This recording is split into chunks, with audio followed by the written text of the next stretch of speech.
নামাজ কলমা তো ছেড়ে দিয়েছো, এর কারণ এটা নয় যে তুমি বেনামাজি। তোমার নামাজ কলমা ছাড়ার কারণ ভিন্ন। তুমি মনে করো আর কি তোমার মন চায় না, তুমি পারো না, তাই তুমি নামাজ পড়ো না। আসলে তোমার তাওহীদের সমস্যা। কোথায় সমস্যা? মানে আল্লাহ, মানে আল্লাহ কে? আল্লাহ তিনি যে তোমার হিসাব নিতে সক্ষম এবং তিনি যে তোমার হিসেব নিবে, তুমি এটা পরিপূর্ণভাবে বিশ্বাস করো না, তাহলে তো তুমি নামাজ পড়তে। তুমি মনে করো আর কি তুমি নামাজ পড়ছো না, তুমি গাফেল।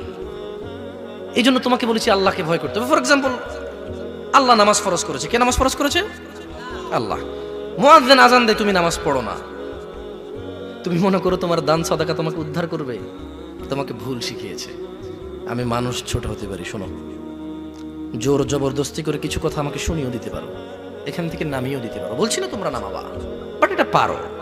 তবে মনে রাখবে, কথা যেটা বলে সেটা উল্টাতে পারবে না। কেন পারবে না জানো? কারণ এই কথা উল্টানোর জন্য তোমাকে কথা থাকতে হবে।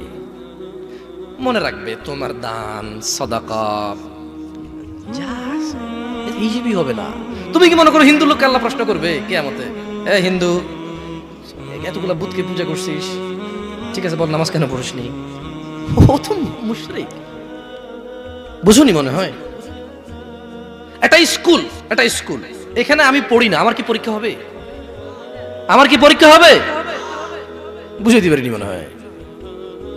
তো যে মুশরিক, তার নামাজ রোজা হজ যাকাতের হিসাব কিসের হিসাব? সে তো অলরেডি এমন অপরাধী যা ক্ষমাযোগ্য নয়। যা কি নয়? ক্ষমাযোগ্য নয়।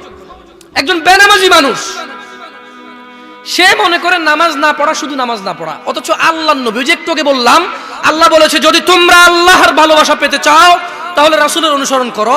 রাসূল বলছে যে নিশ্চয়ই কাফের এবং মুশরিকের মধ্যে আর আমাদের মধ্যে পার্থক্য হচ্ছে নামাজ। তুমি মনে করো নামাজ না পড়া, নামাজ না পড়া। ওই যে তুমি খুঁজে পাও না মুসলমান কিভাবে শিরিক করে, এই যে নামাজ না ছাড়লে শিরিক হয়। দেখো, আমি অনুবাদক, এখানে যারা বুখারী পড়ায়, মুসলিম পড়ায়, তিরমিজি পড়ায়, হাদিস তারা পেয়েছে না। হানাফি, শাফি, মালিকি, হাম্বলি, তিরমিজি, আবু দাউদ নাম দিয়ে তুমি পরিবর্তন করে গোপন করতে পারো, কিন্তু আছে। ফয়সালা তো আল্লাহ করবে যে এভাবে হয় নাকি সিস্টেম, ইসলামকে বিভক্ত করা এবং কিয়ামত দিবসে রাসূলের অনুসরণের বাইরে কোনো অনুসরণের হিসাব নেওয়া হবে কিনা, সেটা তো আল্লাহ ফয়সালা করবে। আমি আর তুমি এখন